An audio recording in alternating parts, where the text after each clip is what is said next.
पिछले 12 काव्यों के बाद में 13वें नंबर का काव्य आपके समक्ष आता है, जो एक समृद्धि वर्धक स्तुति के रूप में है।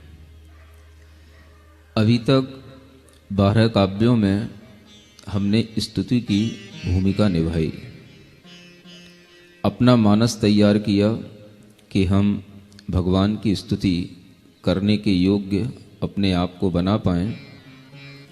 स्तुति वास्तविक रूप से अगर देखी जाए तो अब इस 13वें काव्य से प्रारंभ होती है, जब हम भगवान का गर्भ, जन्म आदि कल्याणक के रूप में उनके अनेक अतिशयों के बारे में जब हम जानकारी लेते हैं, तब हम भगवान की सही स्तुति करने के भाव में आते हैं।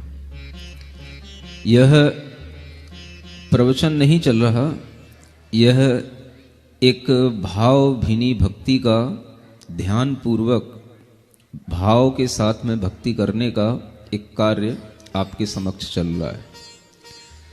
अपना मूड अलग अलग चेंज समय के अनुसार कर लिया करें, क्योंकि अगर आपका मूड चेंज नहीं होता है तो जो मूडी लोग होते हैं वो आपका मूड चेंज करा देते हैं।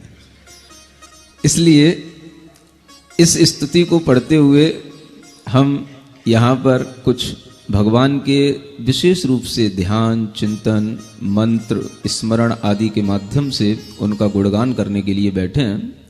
और ये भाव भी आपको बहुत शांति देगा, आनंद देगा, अगर आप भावपूर्ण तरीके से अपने मन को संभालते हुए इन काव्यों का रसास्वादन करेंगे। काव्य नंबर 13।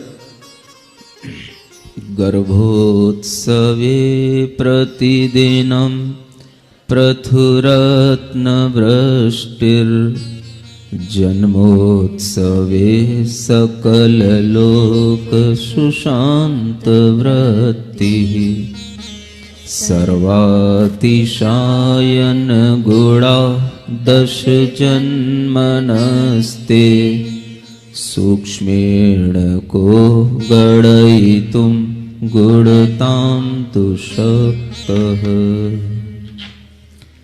गर्भ समय के कल्याणक में प्रतिदिन रत्नों की वर्षा, जन्म समय के कल्याणक में सकल लोक में सुख हर्षा। सूक्ष्म रूप से तब गुण गण को गिनने में हो कौन समर्थ। 10 अतिशय जो मूर्त रूप हैं, समझो उनमें कितना अर्थ। आप विचार करें, जब वह बालक वर्धमान गर्भ में आते हैं और उस समय पर, उस गर्भ में आने पर ही उनके उस प्रभाव के माध्यम से रत्नों की वर्षा होना यह सूचना देता है कि वह बालक अपने आप में बहुत विशिष्ट है। और इस तरह की सूचना के साथ ही जब उनका जन्म होता है तो सारे लोक में एक शांति का वातावरण आ जाता है। कहा जाता है कि नरकों में कभी शांति का भाव नहीं आता, लेकिन सिर्फ और सिर्फ जब भगवान का जन्म होता है उस क्षण ही नरक में नारकियों को भी एक क्षण के लिए शांति मिलती है।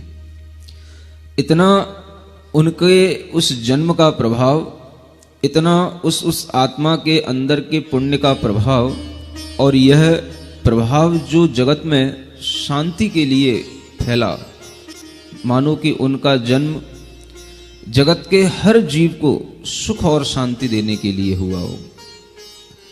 वह जन्म होने के साथ ही घर में, समाज में, प्रजा के अंदर, पूरे राष्ट्र के अंदर हर तरह की समृद्धियां बढ़ने लग जाती हैं। व्यक्ति किसी भी तरह से दुखी नहीं होते, कोई भी उनके लिए धन का अभाव, चिंताएं, मरण आदि के भय नहीं होते। इतना एक अच्छा वातावरण जन्म के माध्यम से ही चारों ओर फैल जाता है। इसलिए उनका एक नाम जो रखा गया वर्धमान, ये नाम वस्तुतः उनका जन्म का नाम है। वर्धमान के जन्म लेने के बाद सब कुछ बढ़ता चला गया, सुख शांति बढ़ी, धन संपत्ति बढ़ी, लोगों के वैभव बढ़े, और इसी कारण से उनका वह नाम वर्धमान रखा गया। आप देखते हैं भगवान के वैसे तो 5 नाम हैं, लेकिन सबसे अच्छा नाम वर्धमान ही है। इसलिए इस स्तोत्र का नाम भी वर्धमान स्तोत्र रखा गया है। आप देखेंगे कि बड़े बड़े पूर्व आचार्यों ने भी अनेक नाम होते हुए भी वर्धमान नाम को ही रख करके सबसे प्रथम स्तुति की। रत्नकंड श्रावकाचार्य भी देखें आचार्य समंतभद्र महाराज की कृति, तो वो कहते हैं नमः श्री वर्धमानाय। प्रतिक्रमण पाठ आदि जो पूर्व और आचार्यों के गढ़धर आदि परमेष्ठी के माने जाते हैं, श्रीमते वर्धमानाय नमो नमित विद्विषे, इस तरह के पाठ मिलते हैं। माने वर्धमान नाम सबको पसंद है। इसलिए भी पसंद होगा कि जिनके नाम से ही अपने आप हमारे सभी सुख वैभव काम शांति सब कुछ बढ़ने लग जाते हैं। इसलिए यह वर्धमान स्तोत्र के माध्यम से आपकी समृद्धि बढ़े, आपके अंदर की सुख शांति के परिणाम बढ़ें, यही भाव से यह वर्धमान स्तोत्र आपके लिए यहाँ पर प्रस्तुत किया जा रहा है। यह वर्धमान भगवान की जो नाम की एक सार्थकता है, उस सार्थकता को ध्यान में रखते हुए ही हम अन्य अनेक नामों के बारे में भी जानेंगे। आज इस स्तुति के माध्यम से भी हम 9 बार इस मंत्र का स्मरण करके अपने अंदर के वो भाव भगवान से जोड़ने की कोशिश करेंगे, जो भगवान के चरणों के ध्यान के साथ में हमारे पास अपने आप आ जाते हैं। आप कोई भी भगवान की प्रतिमा का ध्यान करें, या आप एक स्वर्णमयी काया को अपने सामने रख करके उनके चरणों का ध्यान करते हुए मेरे साथ इस मंत्र को पढ़ें, आपको बहुत लाभ होगा। ओम ह्रीं सर्व समृद्धि वर्धकाय क्लीं महाबीजाक्षर सहिताय वर्धमान महावीर जिनाय नमः।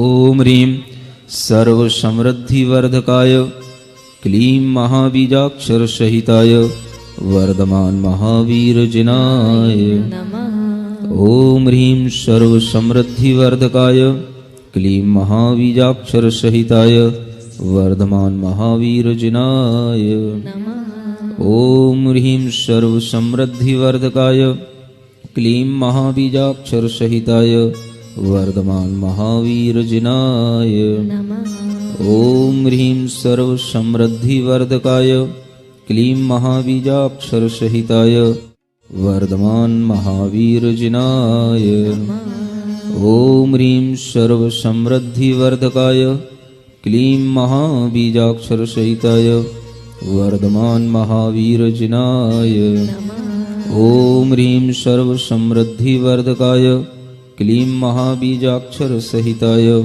वर्धमान महावीर जिनाय नमः। ओम ह्रीं सर्व समृद्धि वर्धकाय क्लीं महाबीजाक्षर सहिताय वर्धमान महावीर जिनाय नमः। ओम ह्रीं सर्व समृद्धि वर्धकाय क्लीं महाबीजाक्षर सहिताय वर्धमान महावीर जिनाय नमः।